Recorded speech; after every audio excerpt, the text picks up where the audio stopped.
సర్వాధికారియు సర్వశక్తిమంతుడైన యేసు క్రీస్తు వారి శ్రేష్టమైన నామములో ఈ ఉదయకాల సమయంలో ప్రభు పాదముల చెంత ప్రభు యొక్క వాక్యాన్ని ధ్యానించుకునే ఈ చక్కటి అవకాశాన్ని కృపగలిగిన ప్రభు ఈ ఉదయకాల సమయంలో మనకు మన కుటుంబాలకు ప్రసాదించిన ఆ ప్రసన్నతను బట్టి, ఆ ప్రభావాన్ని బట్టి ఆయనకి మహిమ, ఘనత, ప్రభావాలు చెల్లించుకుంటూ ఉంటున్నాం. ఈ ఉదయకాల సమయంలో మనము దేవుని యొక్క వాక్యం ద్వారా సంధించే విధంగా, మనతో ప్రభు మాట్లాడే విధంగా ఒక వాక్యాన్ని మనం ఈ దినము చదువుకుందాం. ఎస్తేరు గ్రంథము 2వ అధ్యాయం 15వ భాగాన్ని మనము వాక్యంలో చూడగలిగితే, మొర్దెకై తన కుమార్తెగా స్వీకరించుకున్న తన పినతండ్రి అయిన అబీహైలు కుమార్తెయగు ఎస్తేరు రాజునొద్దకు వెళ్ళుటకు వంతు వచ్చినప్పుడు, స్త్రీలను కాయు రాజు యొక్క సండుడైన హేగే నిర్ణయించిన అలంకారము గాక ఆమె మరి ఏమీ కోరలేదు. ఎస్తేరును చూచిన వారందరికీ ఆమె యందు దయ పుట్టెను అని బైబిల్ గ్రంథములో ఈ మాట మనం చూడగలుగుతూ ఉంటున్నాం. ప్రభునందు ప్రియమైన వారలారా, ఈ రోజున ఈ వాక్యములో ఉన్న సారాంశం, పరమార్థం ఏమై ఉంది అని మనము కాస్త ఆలోచన చేయగలిగితే, ఇందులో ఒక శ్రేష్టమైన మాట మనకు కనబడుతూ ఉంది. సంఘం ఏ విధంగా సిద్ధపడాలి, సంఘం ఏ విధంగా సిద్ధపడి ప్రభు దగ్గరకు వెళ్ళాలి, సంఘము సిద్ధపడాలంటే సంఘాన్ని ఎవరు సిద్ధపరచాలి, ఎప్పుడు సంఘము సిద్ధపరచబడి ప్రభు దగ్గరికి, పరలోకానికి వెళ్ళగలుగుతుంది అని మనం చూడగలిగితే, షూషను కోటను పరిపాలించే ఆ రాజు అహష్వేరోషు రాజు, ఆయన క్రీస్తునకు సాదృశ్యంగా ఉన్నారాయన. ఈ రాజుకు మొదటి భార్య వస్తీ. ఆమె రాజు పిలిచినప్పుడు రాజు మనవును మన్నించలేక, రాజు పిలుపుకు లోబడి ఆమె రానందున ఆమె విసర్జించబడి, ఆమె స్థానంలో మరొక రాణి కావాలి అని రాజు ఆలోచన చేసి, ఆ 127 సంస్థానాలలో ఆయన ఈ విధంగా ఆజ్ఞను జారీ చేసిన తర్వాత,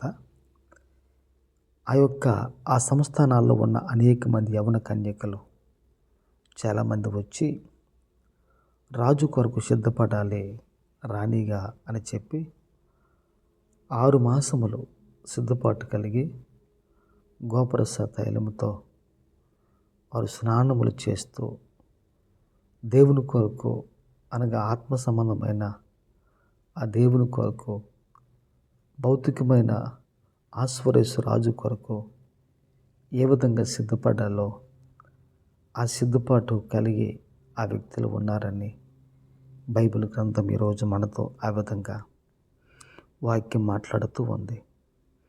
అనగా ఒక మాటలో చెప్పాలంటే, ఈ బైబిల్ గ్రంథములో ఎన్నో అర్థాలు, నిగూఢమైన సంఘటనలు మనకు బైబిల్లో కనబడుతూ ఉంటున్నాయి. మనము చదువుకున్న ఈ వాక్య భాగాన్ని మనము చూడగలిగితే, ఈ 2:15లో ఉన్న ఈ మాటలో 3 వ్యక్తులు మనకు కనబడుతూ ఉంటున్నారు. 1 మొర్దెకై, 2 ఎస్తేరు, 3 హేగే. ఈ మొర్దెకై, ఈ ఎస్తేరు, ఈ హేగే దేనికి సాదృశ్యము అని మన బైబిల్ గ్రంథంలో చూడగలిగితే, మొర్దెకై అనగా కొద్దిపాటివాడు అని ఈ మాటకు అర్థం బైబిల్ గ్రంథంలో ఆ విధంగా ఉంది. అనగా ఒక మాటలో చెప్పాలంటే, ఈమె చిన్నప్పటి నుండి కూడా మొర్దెకై పెంచి, పోషించి, సంరక్షించి తండ్రి స్థానంలో ఉండి ఎస్తేరును అంత చక్కగా చూసుకున్న ఆయన మంచి పోషకుడిగా ఉన్నాడు అని ఈరోజు మనం గమనించి ఆలోచించాలి. మొర్దెకై అనే మాటకు అర్థం ఏంటంటే కొద్దిపాటివాడు, తక్కువవాడు అని ఆ మాటకు అర్థం. ఎస్తేరు అనగా ఆ మాటకు అర్థం ఏమై ఉంది అని మన వాక్యంలో చూడగలిగితే నక్షత్రము అని బైబిల్ గ్రంథములో ఈ మాట మనం చూడగలుగుతూ ఉంటున్నాం. ఈమెకు ఉన్న మరొక పేరు ఏంటి అని మనం చూడగలిగితే హదస్సా అనే మాట కూడా బైబిల్ గ్రంథంలో రాయబడి ఉంది. సరే, ఎస్తేరు అనగా నక్షత్రము అని మనం చెప్పుకున్నాం కదా.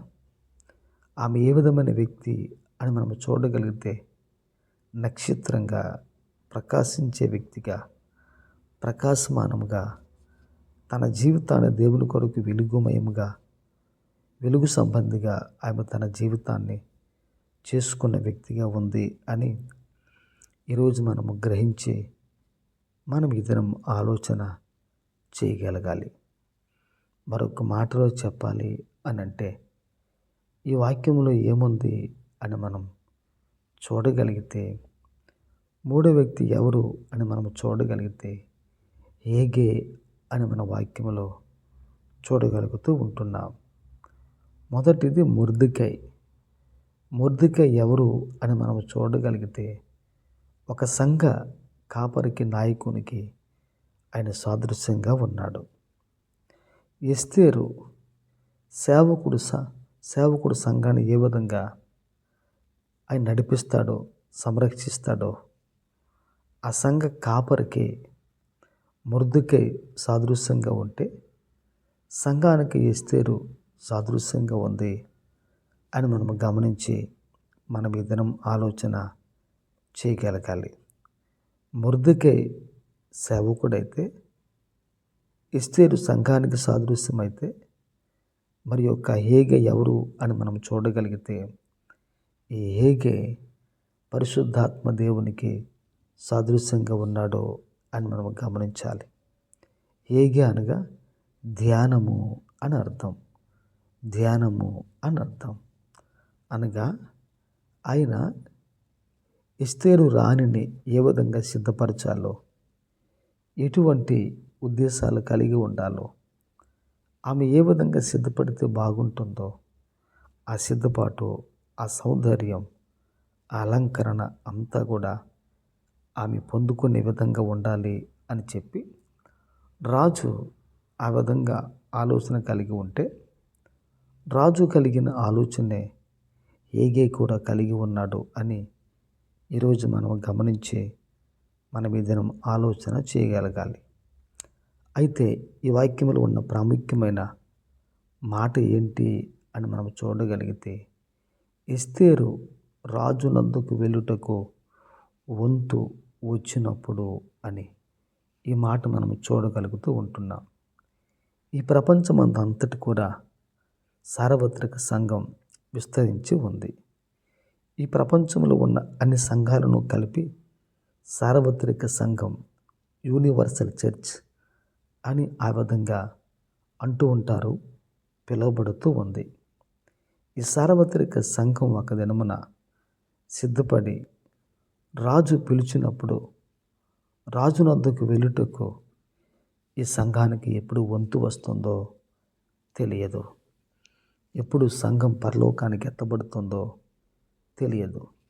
ఎప్పుడు సంఘానికి పిలుపు వస్తుందో అది కూడా తెలియదు. ఆయన పిలిచినప్పుడు వధువు సంఘం సిద్ధపడి, సిద్ధపాటు కలిగి, అలంకరణ కలిగి, ఆత్మ సంబంధమైన ఆలోచన కలిగి సంఘం ఒక రోజున సిద్ధపడి పరలోకానికి వెళ్ళాలి అని ఈరోజు మనం ఆ విధంగా ఈ వాక్యంలో మనం చూడగలుగుతూ ఉంటున్నాం.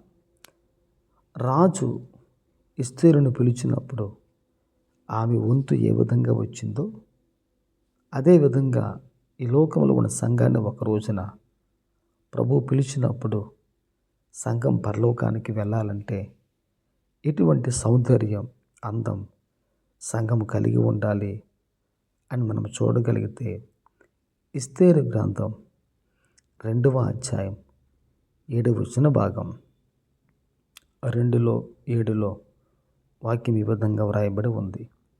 తన పినతండ్రి అయిన కుమార్తె అయిన హదస్సా అను ఎస్తేరు తల్లిదండ్రులు లేనిదై ఉండగా అతడు ఆమెను పెంచుకొనెను.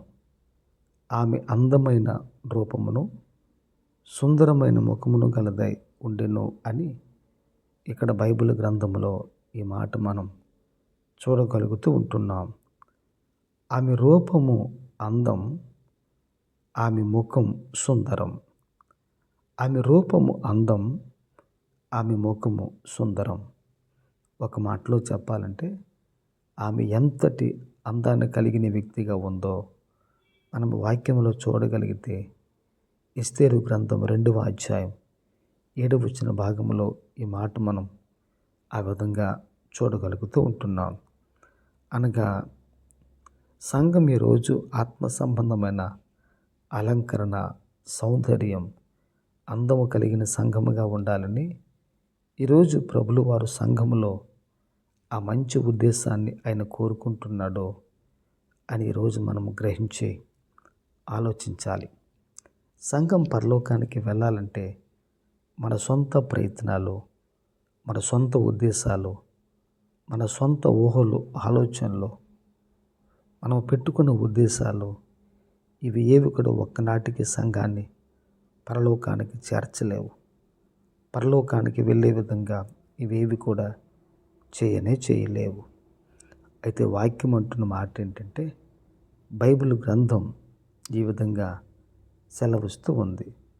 స్త్రీలను కాయు రాజు యొక్క సండుడైన హేగే నిర్ణయించిన అలంకారము గాక ఆమె మరి ఏ అలంకారమును కోరుకొనలేదు అని గమనించి ఆలోచించాలి.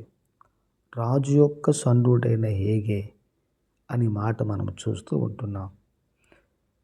అనగా ఒక మాటలో చెప్పాలంటే బైబిల్ గ్రంథం ఈ విధంగా సెలవిస్తూ ఉంది.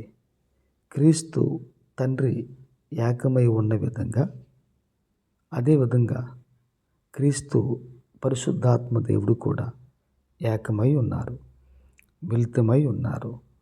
తండ్రి, కుమారుడు, పరిశుద్ధాత్మ దేవుడు ఈ ముగ్గురు కూడా మిళితమై, ఏకమై, మమేకమై ఉన్నారు అని ఈరోజు మనము గమనించి ఆలోచించాలి. అనగా ఒక మాటలో చెప్పాలంటే రాజు యొక్క సండుడైన హేగే అలంకరించిన అలంకరణ తప్ప ఆ తల్లి మరి ఏది కూడా కోరుకొనలేదు అని మనం ఈరోజు గమనించి ఆలోచించాలి. ఒక మాటలో చెప్పాలంటే హేగే అనగా ధ్యానము అని అర్థం. అనగా పరిశుద్ధాత్మ దేవునికి హేగే సాదృశ్యంగా ఉన్నాడు. ఒక్క మాటలో చెప్పాలంటే సంఘాన్ని స్థిరపరిచి, బలపరిచి నడిపించేది, అపవిత్రంగా పరిశుద్ధంగా ఉండే విధంగా చేసేది ఏది అని మనం చూడగలిగితే కేవలము పరిశుద్ధాత్మ దేవుడే అని ఈరోజు మనము గమనించి ఆలోచించాలి. అనగా ఒక వ్యక్తి పరిశుద్ధాత్మ దేవుని యొక్క ఆధీనంలో ఉండి పరిశుద్ధాత్మ దేవుడు అలంకరించే విధంగా, పరిశుద్ధాత్మ దేవుడు ఒక వ్యక్తిని ఆవరించే విధంగా, పరిశుద్ధాత్మ దేవునికి అనుగుణంగా ఒక వ్యక్తి ఎటువంటి ఆత్మ సంబంధమైన సౌందర్యాన్ని కలిగి ఉంటాడో ఆ సౌందర్యం కలిగిన వారు మాత్రమే ఒక రోజున రాజు దగ్గరకు వెళ్ళగలుగుతారు, రాజు ముందు నిలవగలుగుతారు, ఆయన ఉన్న స్థలానికి వెళ్ళగలుగుతూ ఉంటారు. ఈరోజు ఒక్క మాటలో చెప్పాలంటే రాజు ఎక్కడ ఉన్నాడో అక్కడికి వెళ్ళగలిగి ఉండగలిగే ఆ స్థితిని, ఆ సామర్థ్యాన్ని సంఘం అప్పుడు మాత్రమే దేవుని ద్వారా పొందుకుంటుంది అని మనం ఈరోజు గ్రహించి ఆలోచించాలి. కనుక ప్రియమైన దైవజనాంగమా, ఒక మాట మనము గమనించాలి. ఎస్తేరును చూసిన వారందరికీ ఆమె యందు దయ పుట్టింది, కనికరం పుట్టింది, జాలి పుట్టింది, ప్రేమ పుట్టిందని వాక్యంలో మనం చూస్తూ ఉంటున్నాం. నేడు ప్రపంచంలో ఉన్న ఈ సంఘాన్ని చూసినప్పుడు అనేక మంది ప్రజలకు కనికరము కలిగి ఉండాలి కానీ, కనికరాన్ని కలిగి ఉండే విధంగా ఉండాలి కానీ, జాలి ప్రేమ మన పట్ల కలిగి ఉండేవారిగా ఉండాలి కానీ, దయ కనికరము కృప జాలి మన పట్ల కలిగి ఉండేవారిగా ఉండాలి కానీ, దీనికి మించింది మరి ఏదైనా మన విషయంలో ఎవరైనా కలిగి ఉంటే అది మన జీవితానికి నష్టమే అని ఈరోజు మనము గమనించి మనం ఈ దినం ఆలోచన చేయగలగాలి. అనగా ఒక మాటలో చెప్పాలంటే ఎస్తేరుకు రాజు దగ్గరికి వెళ్ళడానికి వంతు వచ్చినప్పుడు, ఆ వెళ్ళే వంతు కొరకు సిద్ధపడి ఆమె కనిపెట్టి ఉన్నప్పుడు రాజు దగ్గరికి వెళ్ళగలిగే విధంగా చేసింది ఏంటి అని మనం చూడగలిగితే, హేగే అలంకరించిన అలంకరణ, హేగే అలంకరించిన అలంకరణ సంఘాన్ని దేవుడు సిద్ధపరిచి ఎటువంటి ఆత్మ సంబంధమైన అలంకరణ దేవుడు ధరింప చేస్తాడో ఈ సంఘానికి. ఈ సంఘం అటువంటి అలంకరణ కలిగి దేవుల్లో ఉండగలిగితే నిజంగా దేవునికి మహిమ, మనకు దీవెన, మనకు ఆశీర్వాదకరం. ఈ ఉదయకాల సమయంలో అట్టి కృప మన జీవితంలో దేవుడు అనుగ్రహించి ప్రసాదించి మన జీవితానికి దేవుడు సహాయము చేయునుగాక.